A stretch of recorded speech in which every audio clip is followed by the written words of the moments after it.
Assalamualaikum warahmatullahi wabarakatuh.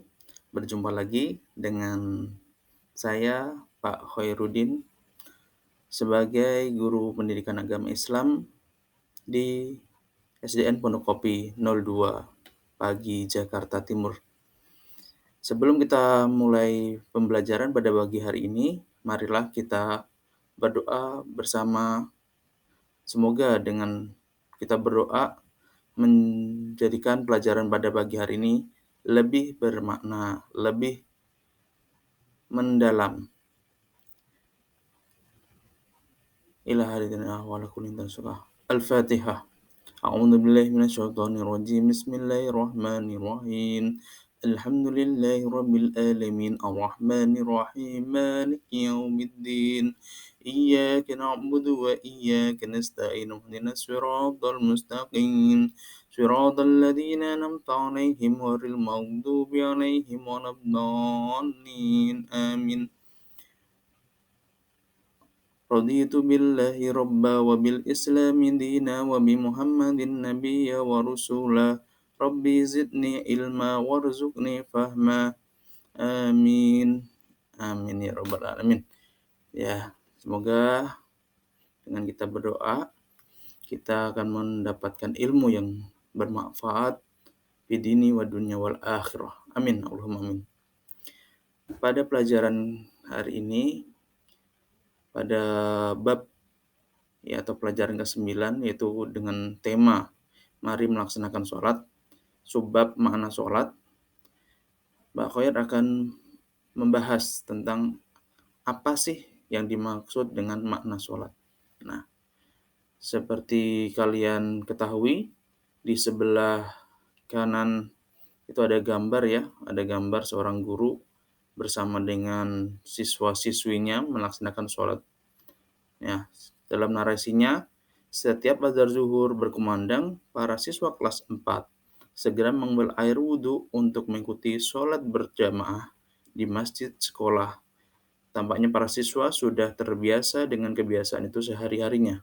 Nah, inilah yang menjadi tujuan dalam pembelajaran pada pagi hari ini, yaitu bagaimana setiap siswa bisa terbiasa ketika sudah mendengar azan, sudah terbiasa untuk melaksanakan sholat tepat waktu. Nah, pada para siswa mengikuti pelaksanaan sholat berjamaah dengan tertib dan taat aturan.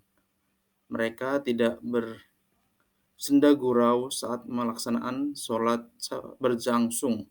Sikap tertib yang ditunjukkan para siswa menunjukkan dari sekian sikap hidup tertib sebagai pemahaman terhadap makna ibadah sholat. Ya, jadi dalam ibadah sholat itu mengajarkan kita akan tentang kedisiplinan, mengajarkan kita tentang ketaatan, tertib, dan masih banyak lagi yang ada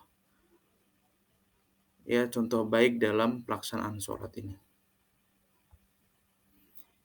Ya, pada isi materi yang ada pada PowerPoint ini, yang pertama yaitu tentang makna sholat, yang kedua tentang praktek sholat.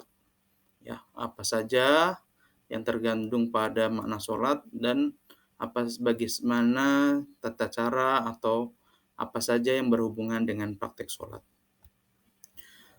Oke, menginjak yang pertama yaitu tentang makna sholat. Apa sih sholat itu? Nah, arti sholat menurut bahasa adalah doa. Sholat adalah ibadah yang dimulai dengan takbiratul ihram dan diakhiri dengan salam. Orang yang sholat berarti berdoa kepada Allah. Berdoa kepada Allah harus dilakukan dengan khusyuk. Itu adalah syarat ataupun yang harus dilakukan ketika kita melaksanakan sholat. Dan ini tidak begitu saja dengan mudahnya, tapi dengan bertahap. Sholat sangat penting bagi umat Islam. Sholat adalah tanda syukur kita kepada Allah karena Allah telah memberi banyak kenikmatan. Orang yang malas sholat berarti tidak bersyukur. Orang yang tidak bersyukur akan mendapatkan celaka. Apakah sholat itu memberatkan? Jawabannya pasti tidak. Mengapa? Karena Allah memberi nikmat setiap hari. Kita hanya diwajibkan sholat 5 hari sekali. 5 kali sehari. Ayo, siapa yang masih malas sholat? Nah, ini ya, perlu ditekankan bahwa kita melaksanakan sholat semata-mata sebagai tanda syukur kita kepada Allah, kita sebagai hamba, dan Allah sebagai pencipta. Maka kita haruslah selalu bersyukur dengan menjalankan perintah Allah dan menjauhi larangan Allah. Sebagai pertanda, kita adalah orang yang takwa. Dan perlu diperhatikan bahwa dalam sholat sendiri itu mempunyai kisah yang mana kita semua sudah mengetahuinya ya. Setiap kali ada peringatan Isra Mi'raj itu adalah dimulainya awal kisah Nabi Muhammad SAW mendapatkan perintah sholat, yang mana pada waktu itu sebenarnya manusia diperintahkan sholat sebanyak 500 kali. Kemudian karena Nabi Muhammad SAW merasa bahwa umatnya tidak akan sanggup, maka beliau pun menghadap Allah kembali. Allah memerintahkan 50 kali. Tetap saja masih terasa berat bagi umatnya. Walaupun Nabi Muhammad bisa melaksanakannya, tapi bagi umatnya itu adalah hal yang sangat memberatkan menurut Nabi Muhammad. Sehingga ditetapkan sehari semalam itu sebanyak 5 kali. Dengan 17 rakaat ya, dengan perincian sholat Isya 4 rakaat, sholat subuh 2 rakaat, sholat zuhur 4 rakaat, sholat asar 4 rakaat, dan sholat maghrib terakhir 3 rakaat. Nah, itu adalah jumlah rakaat dalam sholat.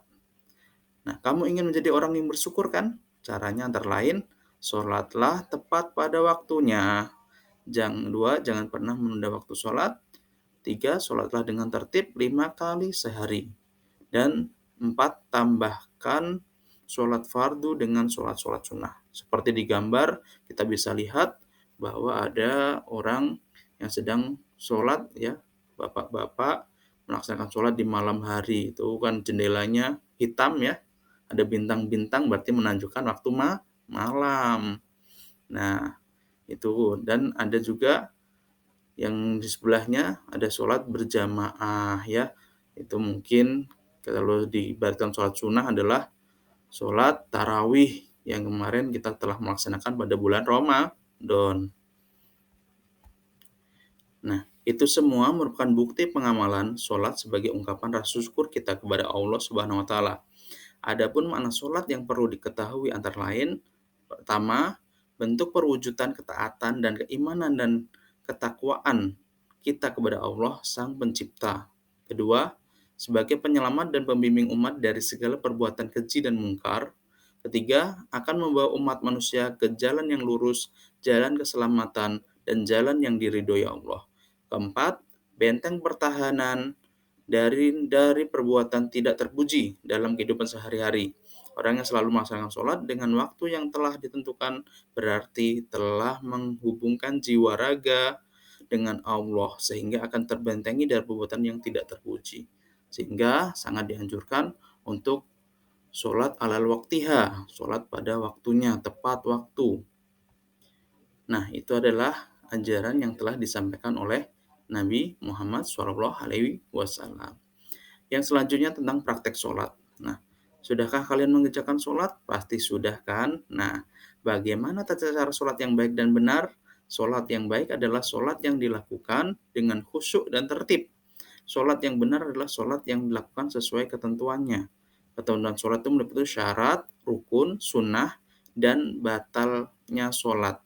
Nah, apa saja ketentuan sholat tersebut? Nah, akan kita bahas pada materi pada pagi hari ini. Yang pertama, syarat sholat.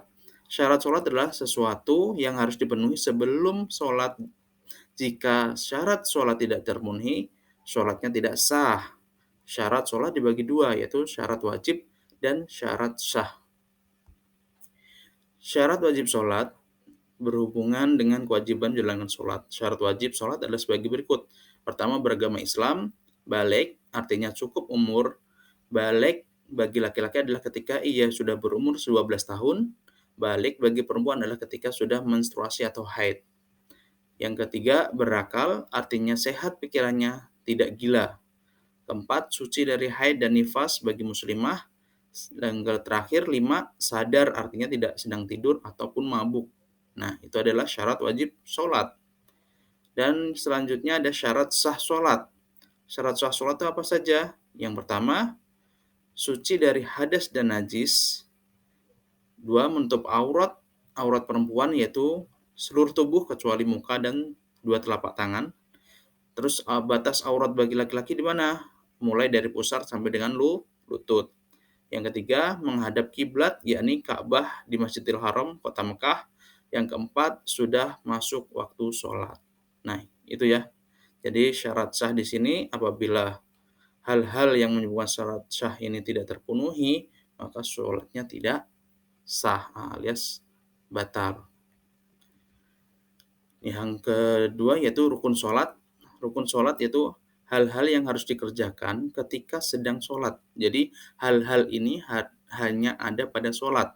Kalau syarat tadi sebelum sholat, kalau rukun yang ada pada ketika kita sholat. Nah, rukun sendiri itu apabila tidak dilaksanakan sholatnya dilakukan maka tidak sah. Rukun sholat adalah sebagai berikut. Yang pertama niat, berdiri bagi yang mampu, takbiratul ihram, membaca suratul Fatihah pada setiap rakaat sholat, rukuk dengan tumakninah, i'tidal dengan tumakninah, sujud dengan tumakninah, duduk di antara dua sujud dengan tumakninah, duduk tasyahud akhir atau tawaruk, membaca doa tasyahud akhir, membaca sholawat Nabi pada tasyahud akhir, mengucapkan salam yang pertama, tertib dalam menjalankan rukun sholat. Itu adalah rukunnya sholat. Selain dari rukun sholat, ada sunnah sholat. Nah, sunnah sholat itu ada apa? Sesuatu yang apabila dikerjakan akan mendapatkan pahala dan jika ditinggalkan tidak mendapat dosa.